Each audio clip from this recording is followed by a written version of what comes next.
backup.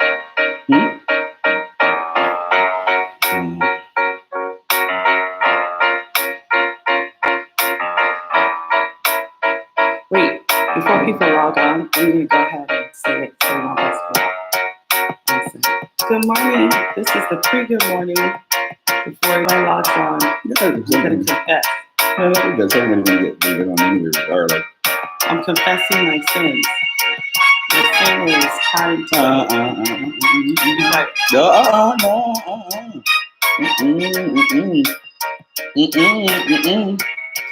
Good morning, loving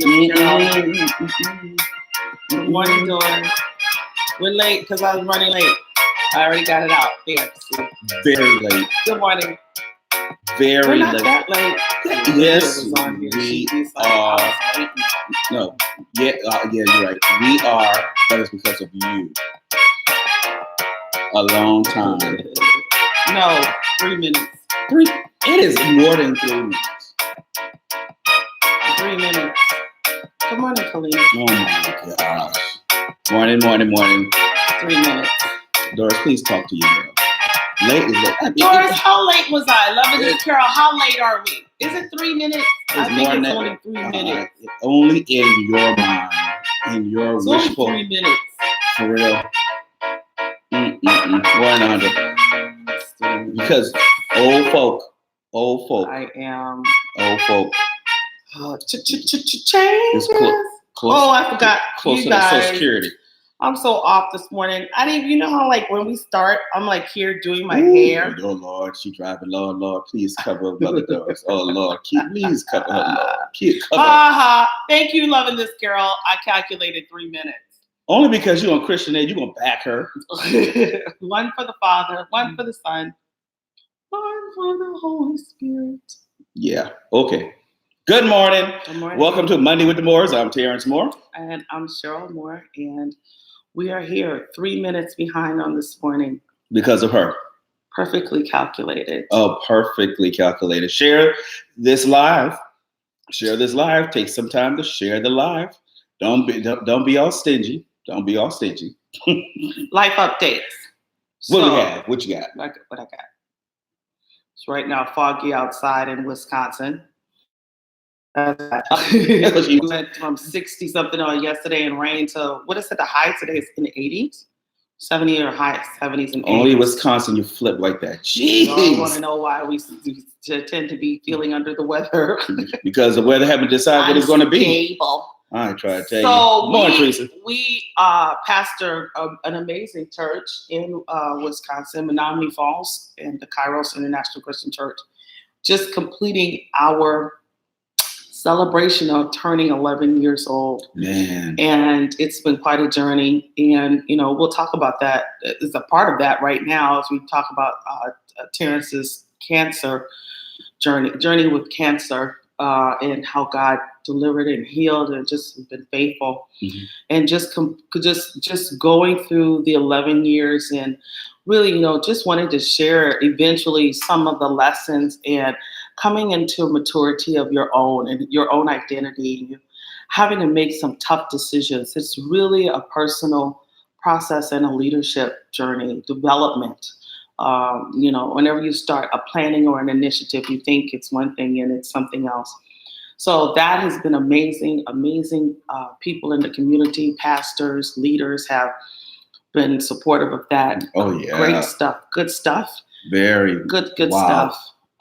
And so we're very excited about that, excited about the celebration and the direction of community that we're developing. Great, good stuff. That's our life update for right now. That's on the calm side of things. Other things arising on the horizon of some really cool stuff. But we want to go ahead and talk about the cancer and just encourage your heart on going through those personal journey, trials, tests, challenges, and how we talked about the fact of how it came across. Mm-hmm. And it wasn't, out of snow shoveling.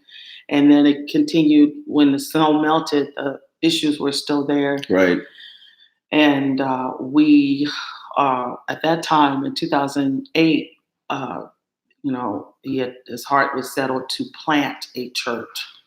And that was an entirely different segment Oh of the yeah, journey. the like I said about like we just mentioned about how finding out about the cancer, but the thing that was very interesting is the fact that being diagnosed, and now we're already started the process of launching the church, and I'm sitting there and I'm asking God, okay, is this the wrong thing? Is this a sign that says, Stop. okay, exactly, stop? You do it. You're out of the way, and you're in the way, and you're not in my will. And we went to talk to a pastor just to get it, really seeking wise counsel. To make sure that we're not missing the mark, that we're not in ourselves while we want to do this, because of course, as we said last week, we didn't want to start a church in the first place. So that was not even nowhere on the agenda.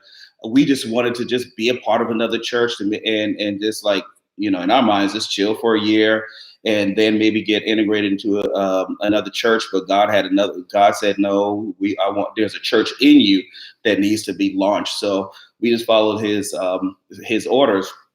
But the thing was, there was it's a lot of lessons in the process when I was receiving the chemo, because after God said, I want to use this for my glory, I'm going, okay, I don't know what that means, but okay, fine, sure. No idea what it was all about. But when I was getting the chemo, I think before you get the chemo, after Terrence had gone through, it's important to, I think, go step by step. Mm-hmm. It's important to say after the initial diagnosis and having to go get the biopsy done. The biopsy. Oh my God. There were several weeks involved of just a rule out of what was absolutely going on. We didn't even tell them what stage you were in yet. Right. The rule out of what was going on was. Because remember, I did say stressful. they thought it was sarcoidosis at one time, but the surgeon said, based on this is not sarcoidosis. It's not sarcoidosis. It was very difficult to identify. And then, while they're doing this rule out, you kind of look at your own life, and then what happened, his breathing at night, what we mentioned before, but I want you to know it sounded like Darth Vader, like really watch Star Wars. I did not realize how much that was really a part of my life. It was really a scary thing. So you're looking at this in the middle of the night. At that point, I knew there had to be some aggression, because they were really pacing themselves on the rule out. Mm-hmm. Come on, Joyce. And I told them, like, listen, they need to expedite this. And they did some blood draw. The blood levels were kind of weird as well. Right. And then he started getting exhausted, tired. And I was like, okay. Like my whole symptoms just kind of all of a sudden just accelerated. Just suddenly. Everything accelerated. And you kind of like look at your life like that, right? Everything accelerates. You're going through a diagnostic and everything just accelerates. And you're like, what is going on? Exactly. And I think when he came home, he was, we were living in Mequon at the time. Right. And the boys were in school, and I was kind of like impatient. I didn't understand. Who'd have thought? Whatever. And I was getting frustrated with the fact that this was taking some time. Right. And let me tell you, this is so important. We were not in a healthy financial situation. Oh my gosh. No. We were already, it wasn't like detrimental, but it was a struggle. And because I was in real estate, and things were going good. And prior to that, the market was was in the process of turning. So I wasn't making nowhere near the commission so I was. So I was kind of really carrying that a lot. And working on consulting projects and teaching online part-time. But at the time, it wasn't like a detrimental thing. But let me tell you, he comes home, sits in my office. We had an office suite in this house. So huge, beautiful home. Oh, love that house. Huge, nice, which is a part of our journey. Woo. And says, Cheryl, you're not going to believe this, and starts laughing. And see, I'm not adaptive to people taking serious things and making a joke out of it. Right? Like we say down south, right, Jeff? So he says, they think I have cancer. I'm like, what the? I'm like, Terrence, and I say, Terrence, stop joking. And he goes, Cheryl, I'm laughing because it's not a joke. Only, sign of cray cray. I'm laughing because it's not a joke.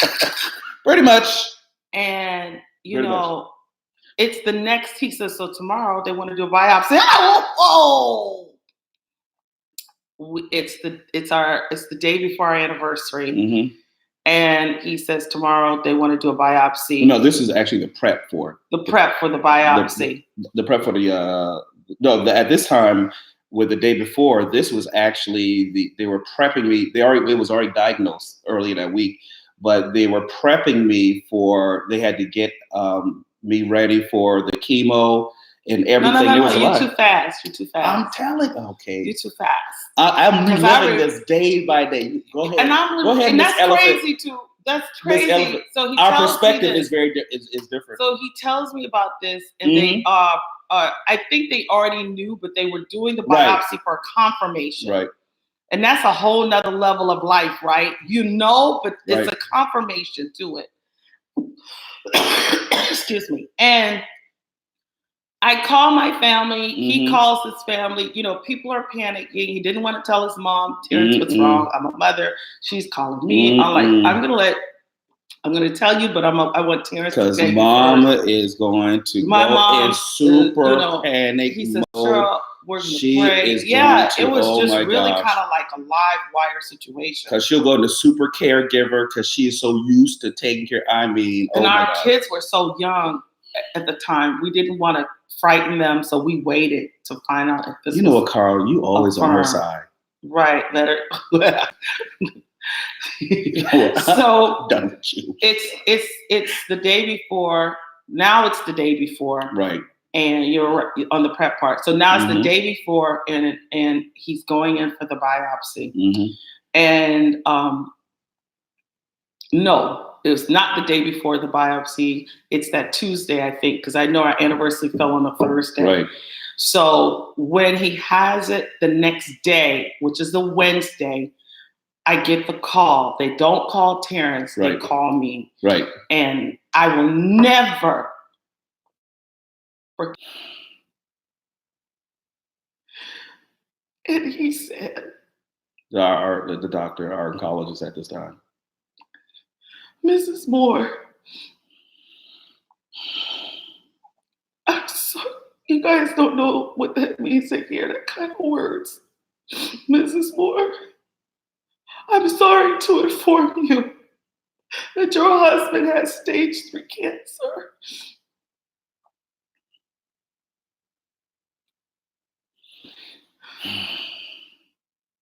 It was it was the most amazing God moment of whenever you have a fight or an engagement with someone that you love, that everything gets washed out and you just realize the value of life.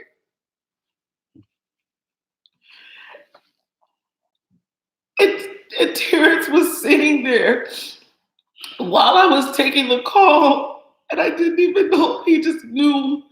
And he says, the doctor told you I have cancer. And I said, yes. And on our anniversary, I'm wheeling my husband in the hospital for his first key preparation for surgery to put the port in his chest. They found spots. It was in multiple areas. It was treatable, but they knew he needed treatment. And they believed that he needed chemo for about a year. And then go into radiation to see, because he was at stage 3, progressing into stage 4. It was Hodgkin's. It was treatable, but it was so far gone. And when we told the boys, little kids in elementary school, the first thing they said is, let's pray. My mom was like, do you want me to come up there? His mom was like, me come up there now. Right. I was overwhelmed. I was under a lot of pressure, and not knowing that God was building us for a miracle, for a life miracle, to be a testimony to other people. And here I was, this woman, this giant, having to be strong. And I'm like, I'm a Stokes. We're Right. workhorses. I have to get in. I know my bloodline. And Charlamagne goes into solution mode. just go into solution mode. How are we going to deal with this? How are we going to deal with this? How are we going to get this? This is the support we need from our family. When are your, And I'm going, Cheryl, stop. Yeah, I totally lost Just it and stop. went into fix it and, Right. and organize it and champion it. Yep. And not being the emotion behind it. And, that anniversary, we're saying happy anniversary in the hospital with a man that had been diagnosed of dying from cancer. And even leading up to that, it was very difficult because part of the process for getting the right mix and getting everything else, they had to do take samples from my bone marrow. And when they were in the process of doing the bone marrow, all of a sudden they stopped and go, wait a minute, we got orders. We have orders for the anesthesia, but it's only local. And I go, okay, so what's the big deal? What's the big deal? And they said, well, usually when we do a bone marrow, it's a full body anesthesia, so that you'd really need to be out. And I'm going, oh no, it's not going to be a problem. It's not going to be a problem. And they go, so you're going to feel some discomfort. It's going to feel, it's going to feel like a vacuum inside your bone. And I'm going, no, okay, don't worry about it. They say, well, you sure? Are you sure? And I go, no. I say, well, suppose if you contact the doctor and have them redo the orders, what's going to happen? They say, well, we may have to delay the process one day. And I really felt in my spirit that there was no need for delay. God didn't want this process to be delayed. There's a reason for it. So I went ahead with them. I gave them, you gave the permission. I had to sign off saying that, it's fine with the local. When the procedure occurred, oh my God, to have bone marrow removed from you and it's only local. The only part that I don't feel, of course, is the area that they're sticking, but the process of it being sucked out, I can feel it. I can feel the sucking out of the mouth. It was very, very painful. And the lady said, this pain and which your discomfort is worse than childbirth. And I'm going, oh my God. So big ups to women. I mean, huge big ups. But I had to deal with the pain of the process. Yeah. I had to deal with the discomfort of the process. Yeah. And the process was not quick. No. It was very long. And then when you're in that moment of that kind of pain and huge discomfort, and they had brought in additional nurses to try to comfort me and everything else. And they wouldn't let me in. And they wouldn't let her in. You are putting somebody that you love that already, and I knew, and they're in and out of the room, and Right. I couldn't go in the procedure room. Just in this unbearable crisis moment. And this is just the prep. But I really understood that my process is my process. God was trying to say the things that I'm dealing with you, in which I'm dealing with you, and whatever this, and in my mind, I don't know what's for the next phase, but he knew you can't bring everybody in your situation. You can't bring everybody in your process. And as close as I was being committed in a relationship, right.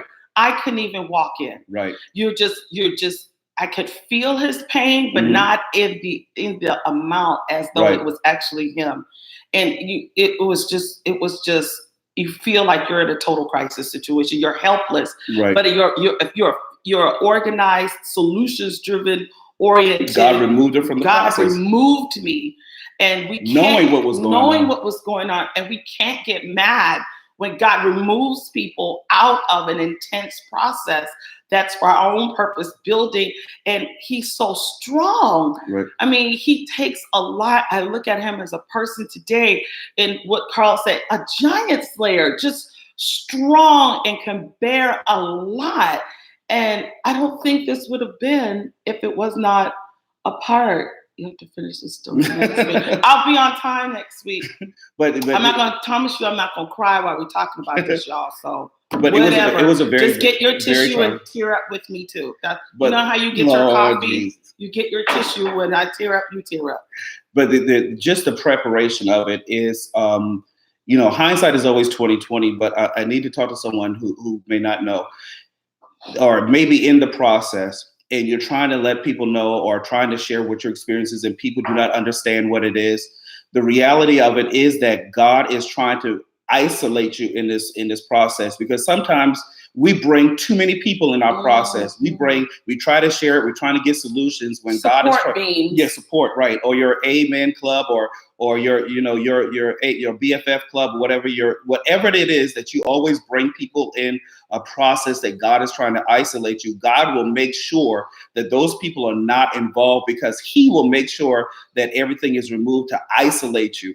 And sometimes we get very uncomfortable being isolated and nobody understands what we're going through. And God is saying, I don't want them to understand what you're going through, because I really need to talk to you. Right. I really need to get your attention. And that is exactly what God was doing. And I recognized what He was doing, but I didn't know where this was all going. And again, getting ready for the chemo the next day, and actually receiving the chemo the next day, then that's when the journey really began. All right, we'll talk to you. Continue this next week.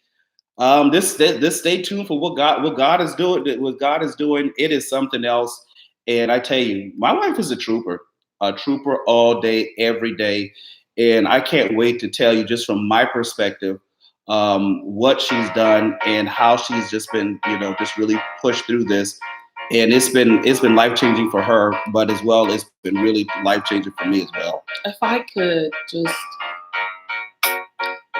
every time I have that experience, listen, you can't go around saying what somebody did to you or somebody made you feel, right, or this hurt me, whether it's your family, your friends, or your worship community or whatever.